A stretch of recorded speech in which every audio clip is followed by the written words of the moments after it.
त्याला त्याचे खरे आई वडील मिळाले. खरंय वहिनी माईचं. स्वतःला सांभाळा. अहो परकाच होता तो. तो काय तुमचा पोटचा मुलगा होता का आयुष्यभर इथेच राहायला? हे आणखी पैसे घे. त्याला तुम्ही घेऊन आलात ना, आता त्याचं काय करायचं ते तुम्हीच ठरवा. आम्हीच ठरवा? अहो त्याला आता इथून पुढे सांभाळायचा म्हणजे पैसे लागणारच ना. शिवाय त्याची शाळा आणि वरचा खर्च तोही आमच्याच बोकांडी बसणार ना. आई बाबा तुम्ही हे असे आला असता ना तरी मी आलो असतो तुमच्या संग. का कुठे वागलात माझ्याशी आणि माझ्या घरच्यांशी? अगं एक माणूस गेल्याने काही जग थांबत नाही. पण तो माणूसच जर का तुमचं जग असेल तर होण्यासाठी काही उरतही नाही. अगं आम्हाला त्याची आठवण येत नाही असं का वाटलं तुला? पण उगाच कशाला दुःख करत बसायचं? खरंय नाही. पाखरं क्षणभरासाठी येतात, चारा खातात आणि मग उडूनही जातात. पण जाताना मात्र आपण कोणाला तरी लळा लावून जातोय हे मात्र त्यांना कळत नाही. स्वामी कुठेही असावा पण सुखरूप असावा. अगं हेच तर आम्ही समजवत होतो. चल बघू. अगं सकाळपासून आम्हाला चहा सुद्धा मिळाला नाही. हो बाई, पण स्वामी कुठे असेल आणि काय करत असेल कुणास ठाऊक. अगं खूप श्रीमंत आहे तो. मजा करू दे त्याला. आलिशान बंगला आहे, गाडी आहे, नोकर चाकर आहे. आतापर्यंत खूप त्रास काढला ग त्याने. खरंय माई. पण तुम्हाला माहितीये तो जाताना मला काय बोलून गेला? मला म्हणाला की पैशाच्या श्रीमंतीपेक्षाही मला तुझी मनाची श्रीमंती पुरली असती. त्याला नाही माहित तो किती महत्वाची गोष्ट सांगून गेलाय ते. खरं तर ती लोकच त्याची काळजी घेतील आपल्यापेक्षाही चांगली.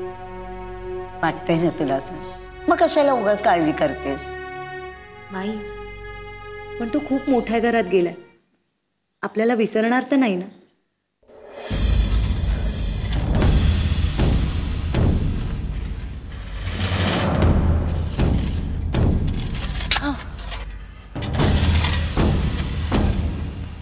काय झालं रडायला? अगं मला घरची खूप आठवण येते. आई आई मुक्ता बाबा समधेंची लय आठवण येते ग मला. बाळा आता त्यांची आठवण नाही काढायची. असं कुठं होत असतं का? मी सुद्धा प्रयत्न करतोय पण मला नाही जमत आहे ग. मला नाही करमत इथं. काय करमत नाही तुला? सगळी नाटक आहे तुझी. तिथं नुसता बसून होतास ना म्हणून नाटकं सांगतोयस. बाबा कामाचं वाईट नाही वाटत मला. वाईट तुमच्या बोलण्याचं वाटतंय. तुम्ही माझ्या बाबांसारखे अजिबात नाही आहेत. तुम्ही मला तुमच्या घरच्या नोकरासारखा राबवून घेताय. अरे असं नाहीये रे. ह्यांचा स्वभावच आहे असा. माझ्या पोराला काय बोलू नका. मी बोलते त्याच्याशी. नसते लाड नको आहे तर उगाच त्याला लाडावून ठेवू नकोस. बाबा मला खूप शिकायचंय. शिकून मोठा व्हायचंय. चांगली नोकरी करायची. बाबा मी मोठं झाल्यावर तुम्हाला हे असं काम करायची गरज नाही. झालं बघितलं ना? तरी मी सांगत होतो की बाळाला लाडावून ठेवू नका म्हणून. आता शाळा शिकायचं म्हणतोय आणि तुला शाळा शिकवायला एवढे पैसे कुठून आणायचे आम्ही? बाबा तुम्ही नाही दिली तर माझी मी कुठूनही आणीन. कुठून आणणार? चोरी करणार का डाका घालणार? हे शिक्षणाचं फाट डोक्यातून काढून टाक. कळलं? नसता शहाणपणा नकोय आम्हाला. बाळा रडू नकोस. हे नेहमी असंच बोलतात. पण मी आहे ना. अरे आपण गरीब आहोत ना. आपल्याला पैशांची गरज आहे. आपल्याला काम करायलाच हवं रे. आपल्या नशिबातच शिक्षण नाहीये. आणि आजपासून रडायची सवय करून घे ना. महालातले दिवस संपले राजे.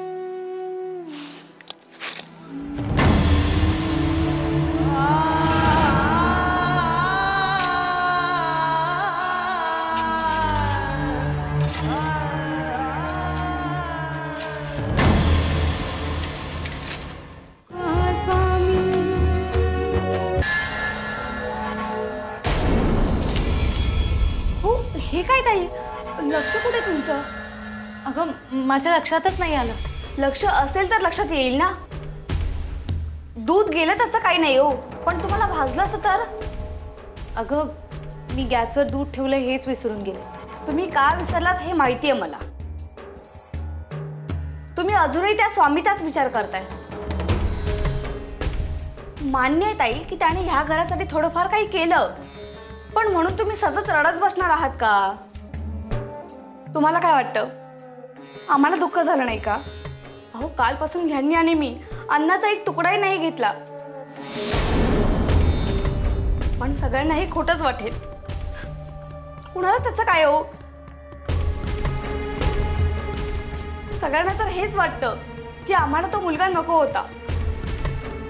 नाही ग बाई, असं कुणालाही काही वाटत नाही. काही सांगू नका मला, माहिती आहे. पण तुम्हीच सांगा, एवढा गुणी मुलगा आम्हाला का बरं नको असेल? आता राहिला असता आयुष्यभर इथे तर आम्हाला काही नको होता का? हवा होता ना. मग जेव्हा तो होता तेव्हाच नीट वागायचं त्याच्याशी. मी नीट नाही वागले का त्याच्याशी? ताई, घरात सगळेच लाड करणारे असतील तर मुलं बिघडतात, म्हणून मी आपलं थोडं कठोर वागले, इतकंच. खरं तर तो गेल्यानंतर सगळ्यात जास्त त्याची आठवण मलाच आली आहे. तुम्हाला माहितीये, तो जर गेला नसता ना तर आम्ही त्याला दत्तक घेणार होतो. पण करणार काय, शेवटी परकाच ना तो. एक ना एक दिवस जायचाच. स्वामी माझा मुलगा आहे, त्याला दत्तक घेण्याचं बोलत होतीस ना, आणि आता स्वतःच परका करतेस.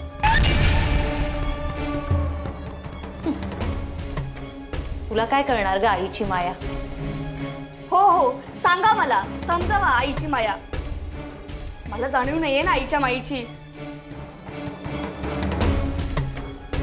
मला मूल होत नाही म्हणून तुम्ही हे सगळं ऐकवताय मला. हे कळत नाही का मला? हो अगं, मुद्दामूनच बोलतीये मी, कारण निदान आता तरी तुला समजावं की तुला मूल का होत नाहीये ते. ताई, का असं टाकून बोलताय मला? आता मूल होत नाही त्यात माझी चूक आहे का? जाऊ दे ना, मी तर तुम्हाला हे सांगायला आले होते की स्वामी सुखरूप आहे म्हणून. म्हणजे तो त्याच्या आई वडिलांकडे आहे म्हटल्यावर सुखरूप असणारच ना. मला खरंच कळत नाहीये आई वडील आले कुठं.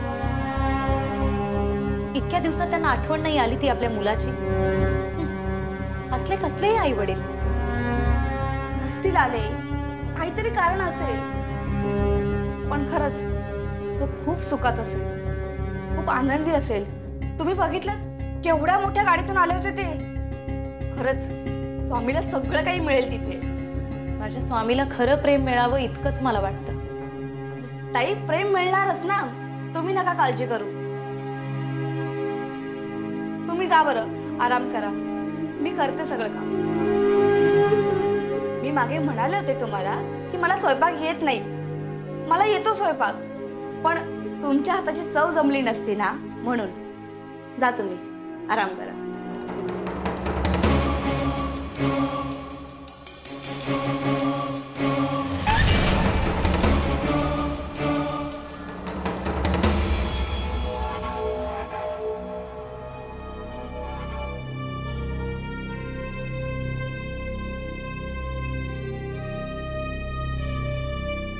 अरे वा, आमची मुक्ता खूप हुशार झाली आहे. दप्तर भरून बसली आहे ते. हे बघ, तुझ्यासाठी खाऊ घेऊन आले. आवडतो ना तुला? आई, पण मला सांग, तुला तुझी मुक्ता आवडते ना? हो ग बाळा, पण असं का विचारतेस? अगं आई, मला जे पाहिजे ते तू आणून देशील? अगं बागून तर बघ. आई, मला दादाला भेटायचंय. तू भेटवशील ना मला त्याच्याशी? सांग ना. अगं बाळा, आपला स्वामी दादा लांब गेलाय की नाही, तो नाही भेटू शकणार अगं आपल्याला. हे बघ, तू हा खाऊ खाल्लास आणि शाळेत गेलीस ना की मी स्वामी दादाला घरी घेऊन येईन. आई, मला माहिती आहे, मी खाऊ खाल्ला आणि शाळेत गेली ना तरी सुद्धा तू दादाला नाही येणार. आई, मला दादा पाहिजे. मी दादासोबतच शाळेत जाणार. मुक्ता, हे बघ असा वेडा हट्ट नाही करायचा. आई खरंच मी शाळेत नाही जाणार. आई दादानी मला वाचवलं ना, नाहीतर मी देवबाप्पाकडे गेले असते. आई मला माहिती आहे मी आजारी असताना स्वामी दादा शाळेत नाही जायचा. मग मी पण कशी जाऊ शाळेत? आई मला काहीच नको, शाळा नको, खेळायला नको, काहीच नको मला. पण आई तू दादाला आण ना. मुक्ता, तुला एकदा सांगितलेलं कळत नाहीये का? उठ पटकन आणि तयारीला लाग.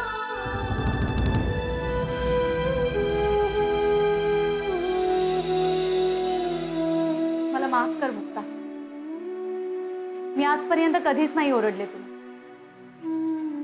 पण आज माझ्याकडे दुसरा पर्यायच नव्हता.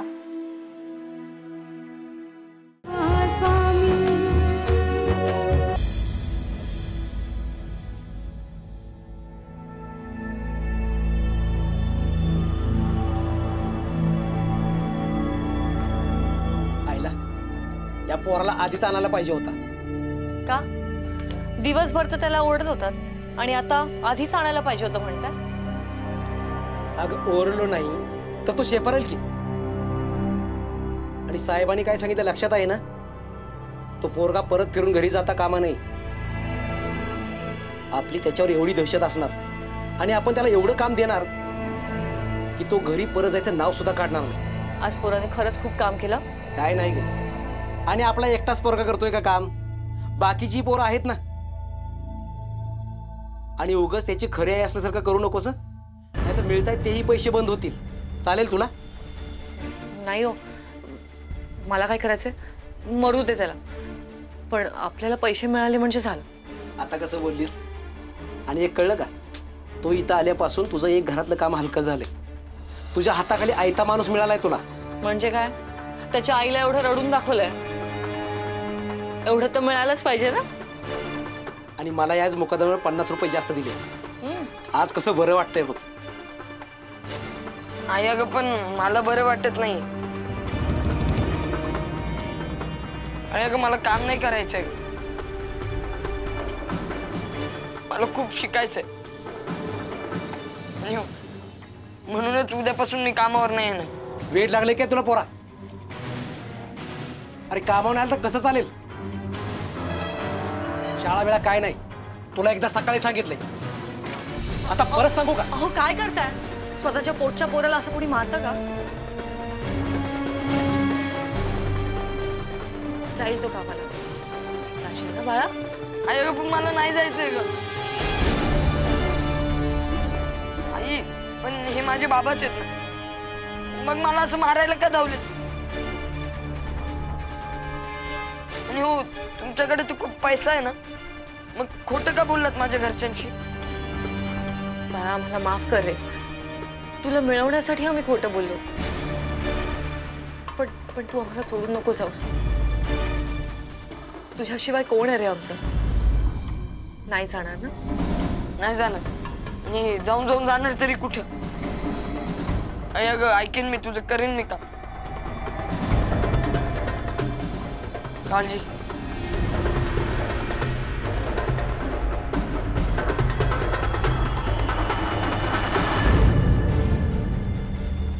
बघितलं, रागवून प्रत्येक गोष्ट होत नसते.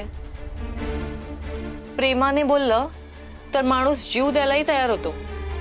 हे कळत नाही मला, आणि म्हणून तर तुझ्याशी लग्न केलंय ना. चल, माझ्यात आता कापाय लागले आणि वेळ पण झाली. मी जरा जाऊन येतो. आज पैसे भरपूर मिळालेत ना. आलोच.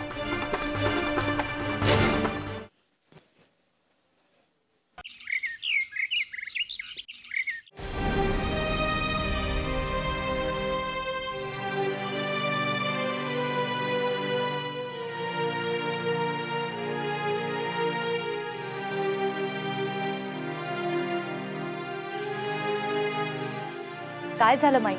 कसला विचार करताय? आणि आज सकाळी चहासाठी हाक नाही मारली? अगं मी राहून विचार करते, याचे असे आईबाप अचानक आले कुठून? खरं सांगू का माई, मलाही हाच प्रश्न पडला की इतके वर्ष ज्यांनी त्याला पाहिलंही नाही त्यांनी असं अचानक कसं ओळखलं त्याला. आई, खरंच ते त्या हॉटेल मालकांकडे गेले असतील का हो? काय आहे ते देवालाच माहित बाई. आणि मी ही भावनेच्या भरात स्वामीला पाठवून दिली. ते कुठून आले, ते त्याला कुठे घेऊन जाणार आहे याची साधी चौकशी सुद्धा नाही केली आणि पाठवून दिलं त्याला.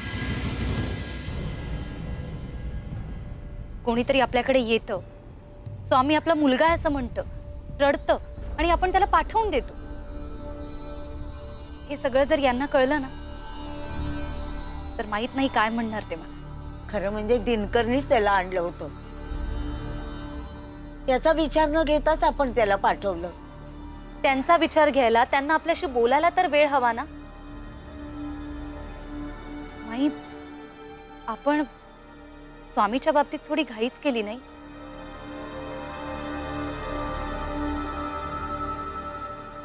मला मला खरंच खूप भीती वाटते. असा कुणावरही विश्वास ठेवून आपण चूक तर नाही ना केली? हे बघ, देवावर विश्वास ठेव, तो सगळं व्यवस्थित करेल. माई, पण मला तर वेगळीच भीती वाटते. देव न करो पण स्वामीच्या जीवाला काही बरं. हे बघ, तुला भीती वाटते ना, मग आपण दिनकरच्या कानावर घालूया. त्याला सगळी माहिती असणार त्याची. बरोबर आहे माई तुमचं. आपण यांना सांगायलाच हवं. पण हे फोन उचलतील तर शपथ. कधी कधी तर मला असं वाटतं ना माई की हे घरदार कायमच सोडून गेले. एकदा घरातून निघून गेल्यानंतर मागे माणसं जिवंत आहेत की मेली आहेत हे विचारायला वेळ नाहीये त्यांच्याकडे. यांना आपल्या घराची आणि माणसांची काळजी नाही हेच खरं.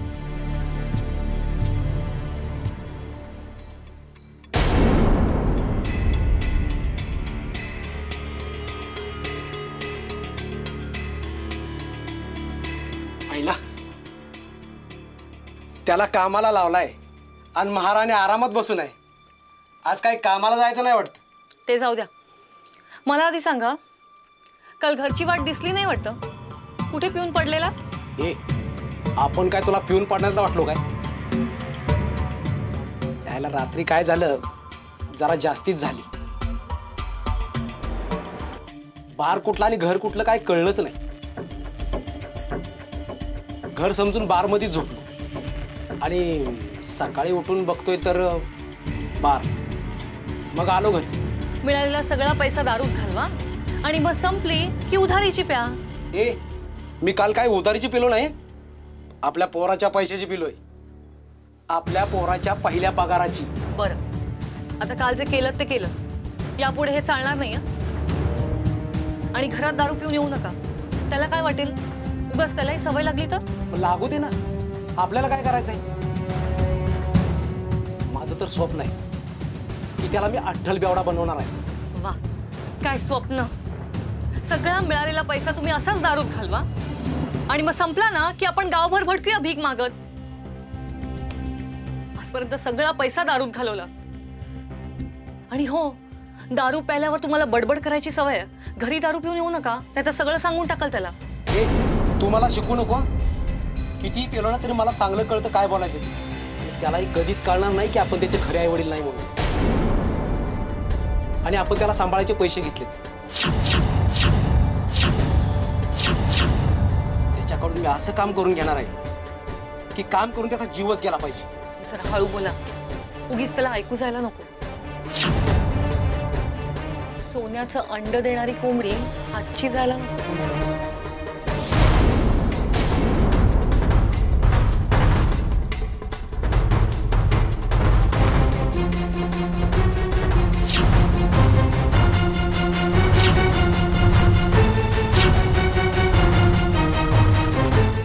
हे बघा, माझ्या खात्रीसाठी का होईना पण आपण एकदा बघून येऊ तो बरा आहे की नाही.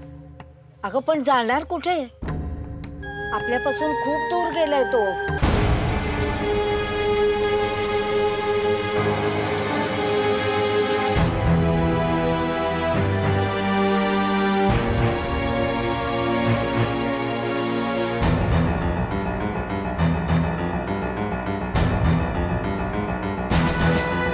साहेब ते तर कळलं म्हणून तर तो पळाला ना.